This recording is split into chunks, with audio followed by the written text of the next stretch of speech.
यादव और मुसलमानों के नाम आ गए थे हमारे पास कई विधानसभाओं के कि यहाँ यहाँ इतने इतने नामों की लिस्ट बीएलओ को दी जा रही है और बीएलओ से कहा जा रहा है ये नाम उड़ा देना। ऐसा ना हो, देने वाले ही भगवान उड़ा दें उनको। इसलिए थोड़ा सा धैर्य धीरज रखें भाजपा के लोग जी।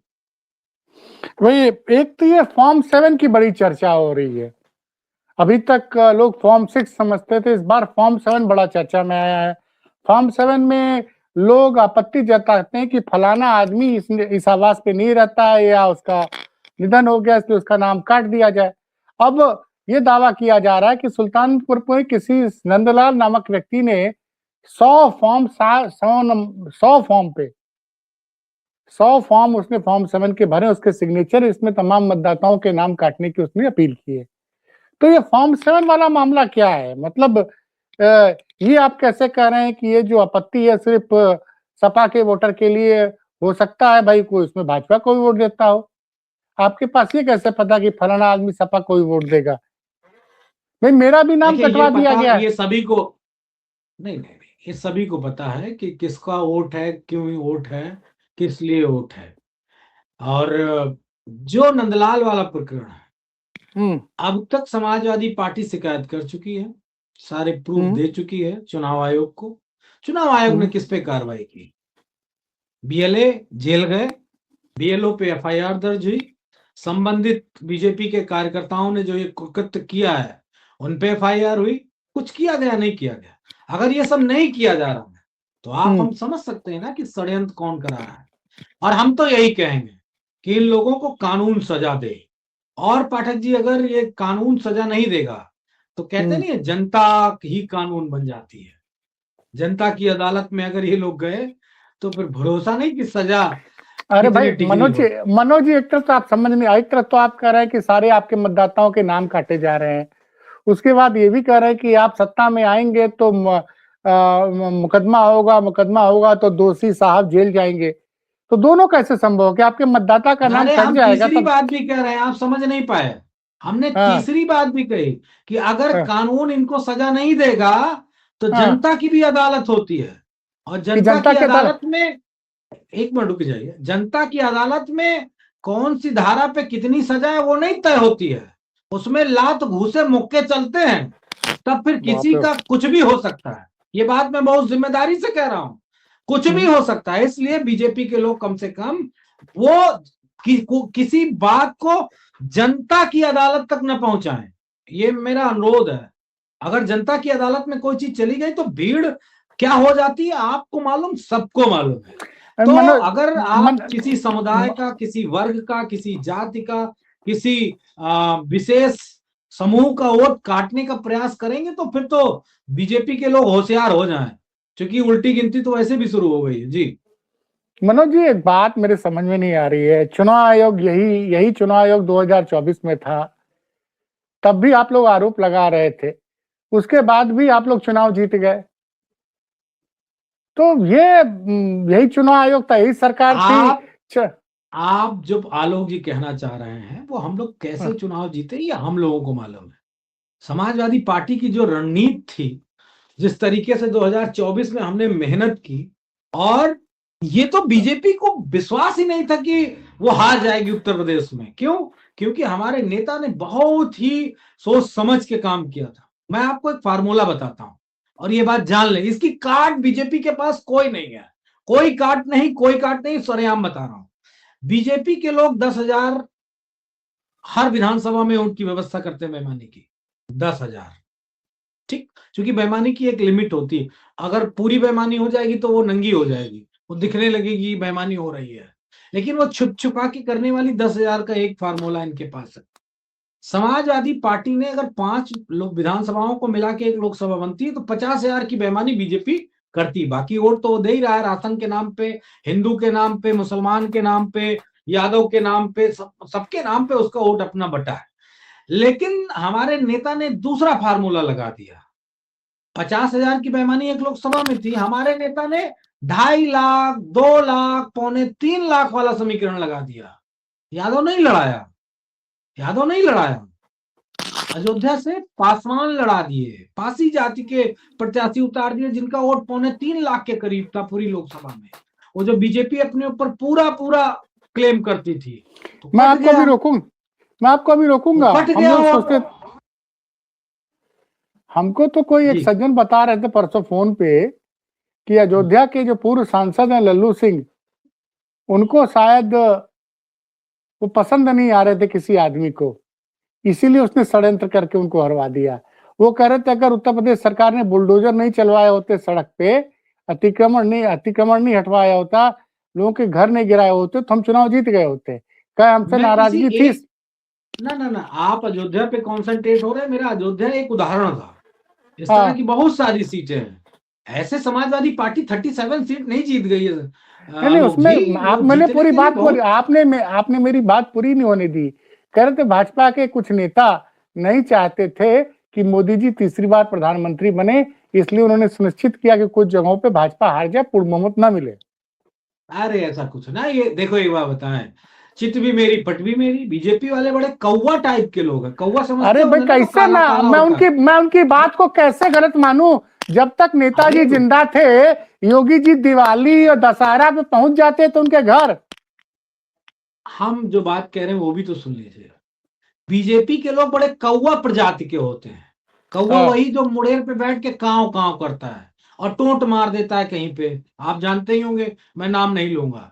तो कौवागिरी इस कदर है कि हारे तो हम अपनी वजह से हारे, जीते तो हम अपनी वजह से जीते। तो सामने वाले क्या डुगडुगी बजाने के लिए राजनीति कर रहे हैं क्या? मतलब डिस्क्रेडिट क्रेडिट दोनों ले लोगे, ये नहीं चलेगा। वो हारे नहीं है, समाजवादियों ने कस के लंगोटा बांध के उठा के दे पटका है उत्तर प्रदेश के 2024 के लोकसभा के चुनाव में। ये किसी योगी आदित्यनाथ की देन नहीं है। इस चक्कर में, इस घपलत में मत रहिएगा कि योगी आदित्यनाथ की वजह से जीत गए। जो चुनाव हम जीते वो अपने नेता की वजह से जीते हैं। और अभी भी आप गाहे बगाए रोजाना बयान सुन सकते हैं। जानते हैं क्या बयान चल रहा है पाठक जी आजकल? बताइए। या अखिलेश यादव जी अपने दम पे नहीं जीतेंगे चुनाव 2027 का, वो तो जनता बदलाव के लिए काम करना चाहती है, ऐसा है। मतलब योगी आदित्यनाथ ऐसे मुंह घुमा दे तो जीत गए, मोदी जी का हेलीकॉप्टर ऐसे चला जाए किसी मंडल में तो जीत गए, अमित शाह सिर्फ बैठ के ऐसे ऐसे सिर्फ 3 बार ऐसे ऐसे कर ले वह चाणक्य बन गए। और समाजवादी पार्टी के लोग भूसा खाते हैं जो वो चुनाव नहीं जीत सकते। ये ज्ञान की गंगा जो है बीजेपी के लोग अपनी तरफ मोड़ लें। समाजवादियों को न ज्ञान चाहिए उनसे और न व्यवस्था। एसआईआर पे जो हम चुनाव आयोग को तार तार कर रहे हैं ना, आप उत्तर प्रदेश में रहते हैं, बुद्धिजीवी वर्ग से आते हैं, कितनी डिबेटें, कितनी एफआईआर, कितनी शिकायतें आपने बसपा और कांग्रेस की उत्तर प्रदेश में सुनी है खबरों में। कौन जाता है चुनाव आयोग, कौन लड़ता है चुनाव आयोग से, कौन लड़ता है बूथ पे, कौन लड़ता है डीएम से, कौन लड़ता है प्रशासन से? समाजवादी पार्टी के जाबाज सैनिक कार्यकर्ता नेता, हमारे नेता। और नाम वो तो योगी जी ने हरा दिया था कि मोदी जी की बहुमत की सरकार ना बने। ये गुल्ली डंडा आरएसएस बीजेपी के जो चिंटू हैं टीवी पे बैठ के वहां खेला करें नागपुर, और वहां समाजवादियों के सामने कतई नहीं बोलेंगे। हमारी भाषा समझाने के हिसाब से अच्छी है और दूसरी वाली भी भाषा हम अच्छे समझा लेते हैं जी। अरे ममता बनर्जी ने सुप्रीम कोर्ट में बहुत बड़ी बात कही है, और वो दर्शकों को बताना जरूरी, इस पर आपकी राय भी लेनी जरूरी है। ममता जी ने कहा है कि चुनाव आयोग बंगाल के लोगों और बुलडोजर चला रही है मतदाताओं पे, और दूसरी तरफ क्यों ये एसआईआर की एक्टिविटी आसाम में क्यों नहीं कराई जा रही है। ये तो बड़ा वैलिड सवाल उठाया है। हमें जानकारी ही नहीं थी कि ये स्पेशल इंटेंसिव रिवीजन मतदाता पुनरीक्षण का कार्यक्रम आसाम में क्यों नहीं हो रहा, वहां भी चुनाव हो रहा है, बंगाल में ही क्यों हो रहा है, यूपी में ही क्यों हो रहा है, बिहार में ही क्यों हुआ। ये तो भाई बड़ा वैलिड पॉइंट है मनोज जी। निश्चित तौर पे ये बात लगातार समाजवादी पार्टी ने भी उठाई थी। शुरुआत में हमारे नेता अखिलेश यादव, देखिए सरकार जो चाहती वो करा रही है, सरकार कोई हमारी बात तो नहीं सुन रही है। अब विपक्ष की बात सुन लो, सदन में हमारे नेता अगर कुछ चीन पे बोलना चाहते हैं तो माइक म्यूट हो जाता है, राहुल गांधी जी बोलना चाहते हैं तो उनको बोलने नहीं दिया जाता है। कौवा काव काव बीच में करने लगते हैं। कौवा जो नहीं है, सदन में बैठे पीठ पर बैठे कौवा काव काव करने लगते हैं, दुर्भाग्यपूर्ण है। कौवा को काव काव नहीं बोलना चाहिए, उनको सुनना अरे चाहिए आपने सबको। आपने बहुत अच्छी चीज मैं याद किसी दिला का दी। नाम नहीं ले रहा हूं, अनावश्यक बात मत करिए, मेरे ऊपर नहीं आरोप नहीं नहीं, प्रत्यारोप मत लगाइए। मैं 1 मिनट रुको, मैं दूसरी बात बोल रहा हूँ। आज अखिलेश यादव ने क्या सेंस ऑफ ह्यूमर है, उन्होंने कहा अमेरिका के साथ ट्रेड डील नहीं हुई है, अमेरिका को ढील दी गई है। ये ढील दी गई, समझ रहे हैं आप? ये शब्द का क्यों इस्तेमाल किया गया? क्या अमेरिका को फायदा पहुंचा दिया गया है? डील नहीं, ढील है। क्या भाई जो तुम निश्चित चाह रहे हो तौर पे तुमको।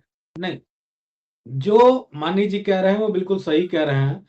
हम्म, भारत का पैसा अमेरिका जाने के लिए पूरी तरीके से रास्ते खोल दिए गए हैं। यहाँ हम्म, के आम आदमी का पैसा, भारतीयों का पैसा अमेरिका बड़ी तादाद में जाने वाला है। एक दूसरी सबसे महत्वपूर्ण बात कि जैसे ही रिपोर्ट आई, जैसे ही मेल का जिक्र आया, इस देश के महामहिम जी जो भी हैं, आप सब जानते हैं, मुझे नाम लेने की जरूरत नहीं है, उनका नाम आया और फट से डन। हमको तो ये लगता है कि भगवान शिव के ऊपर और हमारे भगवान विष्णु के प्रसाद में कौन सा दूध का प्रसाद बनेगा, मांस वाले दूध का। दुर्भाग्यपूर्ण है कि अब ये देश भगवान शिव के शिवलिंग पे जो चढ़ाएगा, जो जल चढ़ाए, दूध चढ़ाएगा, वो मांसाहारी दूध चढ़ाएगा। ये बीजेपी के लोगों के मुंह में दही जम गया है।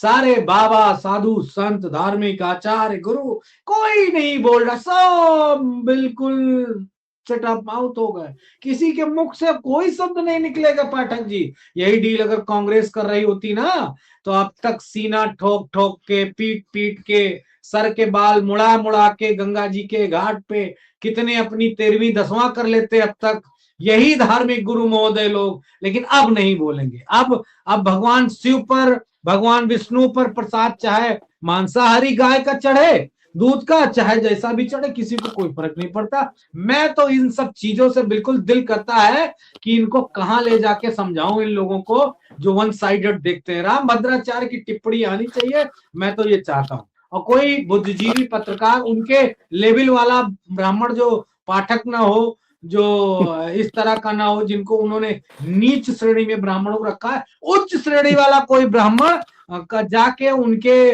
विश्वा वाला जाके उनसे सवाल पूछे कि मांसाहारी दूध का स्वागत करने जा रहे हैं कि नहीं जा रहे हैं। तो निश्चित तौर पे जो नहीं डील मनोज, ट्रेड हो रहा है ये बड़ा दुर्भाग्यपूर्ण। मनोज जी उन्होंने तो कहा है, मतलब एक चैनल है जिस ग्रुप में पहले मैं नौकरी कर चुका हूं, इंडिया टुडे ग्रुप, उस चैनल की एक तेज तर्रार एंकर ने कल रात को बताया कि ये डेयरी प्रोडक्ट तो पहले भी अमेरिका से आते थे, आप लोग क्यों हल्ला मचा रहे हैं, ये वाला दूध नहीं आएगा जो आप कह रहे हैं। देखिए, हमें और कुछ नहीं कहना है। आप उनका तो कहना है कि डेयरी प्रोडक्ट पहले भी अमेरिका से इंपोर्ट होता था, विपक्ष हल्ला मचा रहा है, विपक्ष पूरी जानकारी नहीं दे रहा है, विपक्ष हल्ला कौन सा मचा डेयरी रहा है। प्रोडक्ट आता था? चॉकलेट आती थी, तो चॉकलेट भगवान शिव की लाट पे चढ़ती थी क्या? क्या बताने की कोशिश कर रहे हैं? उन मोहतरमा से कह दीजिएगा, कभी अगर मौका आए अपने आपके विश्लेषण में, वो ज्ञान सिर्फ संघियों को दिया करें, विपक्ष को नहीं। उनका ज्ञान विपक्ष नहीं सुनेगा, हमारे जैसे लोग तो बिल्कुल नहीं सुनेंगे। वो लोग तो कह रहे हैं कि मोदी के सामने अमेरिका झुक गया। ये उसी टाइप के पत्रकार हैं कि आम चूस के काटते हो कि काट के खाते हो, चूस के पीते हो कि, वही टाइप के पत्रकार हैं जिनका दिल दिमाग से बिकने तक ही काम करता है। आपके नेता तो कह रहे हैं डील नहीं हुई, ढील दे दी गई है, मतलब डील नहीं, ढील जो अमेरिका ने। अरे तो अमेरिका ने कस दिया धर के ना, कस दिया तो इन्होंने डील दे दिया। कस तो दिया, और कैसे कसेगा, कैसे कसेगा भाई? इतनी बेइज्जती आपने। अच्छा बताइए, आप मुझसे उम्र में बड़े, अनुभव में बड़े, किसी अमेरिका के राष्ट्रपति ने भारत की इतना अपमान किया है प्रधानमंत्री का क्या? आप बताओ ना, दिल पे हाथ रख के। आपने जनता दल की सरकार देखी, जनता पार्टी की सरकार देखी, कांग्रेस की बहुमत की सरकार देखी, सब तो देखा है आपने। बताओ आप, कौन सा दल, कौन सा राष्ट्रपति था अमेरिका का जिसने भारत के प्रधानमंत्री को या भारत के आंतरिक मामलों पे इतनी हस्तक्षेप करके टीका टिप्पणी की हो? मुझे बताइए, अगर आपकी नॉलेज में हो कोई। मेरी नॉलेज में तो नहीं है। नहीं, उनका तो कहना था कि ऐसा कुछ नहीं हुआ, वो सिर्फ अपने नेताओं को, अपने किसानों को खुश करने के लिए, उसको करने के लिए उनकी वो ट्रम्प ऐसा बोल रहे हैं, लेकिन एक्चुअल ऐसा कहीं नहीं हुआ है। उनका कहना है, आज तक की रिपोर्टर का कहना कोई एक मिनट, उनका कहना, किनका कहना, क्या मतलब ये खाता ना वही जो बीजेपी का है, वो सही थोड़ी नहीं होता। डील हुई हुई तो कागज पे हुई होगी, जुबानी जमा खर्च डील नहीं होती है। ये ज्ञान बुद्धि आरएसएस अपने भक्तों को, अंध भक्तों को बताया करे। विपक्ष कागज मांगता है, हस्ताक्षर किन किन बिंदुओं पे हुए, किन किन चीजों पे हुए, हर चीज सही का बात है। आंकड़ा सामने आना चाहिए। अगर वो नहीं जी। आता है तो विपक्ष सवाल उठाएगा, और अगर विपक्ष सवाल नहीं उठाता है बिना किसी बीजेपी के सरकार के बताए गए आंकड़ों के, तो इसका नहीं, मतलब विपक्ष को कोई नॉलेज नहीं है, ये विपक्ष तो को कोई नोएडा जानकारी नहीं। विपक्ष नहीं तो बिल्कुल हाँ में हाँ मिलाने के लिए सरकार की बैठा है, अब वो वो हाँ नोएडा में के हाँ एंकर्स मिलाने के लिए नहीं बैठे। अरे नोएडा के एंकर्स में हो सकता है डील देख ली हो, तभी तो कह रहे हैं कि मोदी ने अमेरिका को झुका दिया। नहीं, उनको डील नहीं देखी, उन्होंने डॉलर देखा है, आपको भी मालूम है। डॉलर मतलब आप समझ गए होंगे ना। अच्छा अच्छा, डॉलर देख उन्होंने लिया। डॉलर देखा है। अच्छा, ये मुंह तभी बंद होता है ना जब डील हो जाती है, तो डॉलर हो जाता है बस तभी, और उससे पहले खुला ही करता है। और ढील दी जाती है तब भी मुंह बंद रहता है। ढील ढील देने का मतलब क्या हुआ? कसा गया तो ढील दे दिया। न फिर वो फाइल खुल रही थी ना, फाइल खुल कौन रही सी थी वाली? तो मजबूरी थी। अरे वही जो अरे आई है फाइल। अरे एपस्टाइन फाइल। तो फिर जब जानते हैं तो काहे के लिए हमसे कहलाते हैं? आप भी तो कहिए कुछ, हमसे ही कुछ लोग तो कहलाना चाहते हैं सब कुछ पाठक जी। कुछ लोग तो कह रहे हैं वो अडानी जी को सम्मन आने वाला था, अब बच नहीं पाते शायद इसलिए। अब ये तो आप सब हम सब अनुमान लगा सकते हैं कि किसके लिए क्या किया गया, वो सबको मालूम है। लेकिन वो फाइल्स आने वाली है, आज नहीं तो कल आएगी। कौन सा नाक कटा के आए हैं बीजेपी की सरकार के नेता मंत्री कि अमेरिका के सामने इतना पूंछ दबा लिए हैं। बहुत गंदा घृणित काम किया है जो अमेरिका के सामने पहली बार इतना झुकना पड़ा है। वैसे मैं एक बात कहूंगा, ये लाइन मेरी हो तो सकता है थोड़ी सख्त है, लेकिन मैं इतना जानता हूं, किसी एक सीआईए के एजेंट जो हैं, उन लोगों ने भारत की साख को गिरा दिया। दुर्भाग्यपूर्ण है। ये मेरी बड़ी गंभीर टिप्पणी है मौजूदा सरकार। किसको सीआईए के एजेंट आप कह रहे हैं भाई? अब खुल के बोलिए जो ना। लोग होंगे सीआईए के एजेंट, उन्होंने ही भारत की साख को खत्म किया। अरे सीआईए का एजेंट अमेरिका के लिए काम करेगा तो उसने वो तो उसका तो काम इसीलिए अमेरिका तो के आज इंटरेस्ट। अमेरिका के सामने दब्बू बन के खड़े हैं, वही एजेंट अरे कुछ होंगे लोग। अरे भाई किसको कह रहे हैं आप?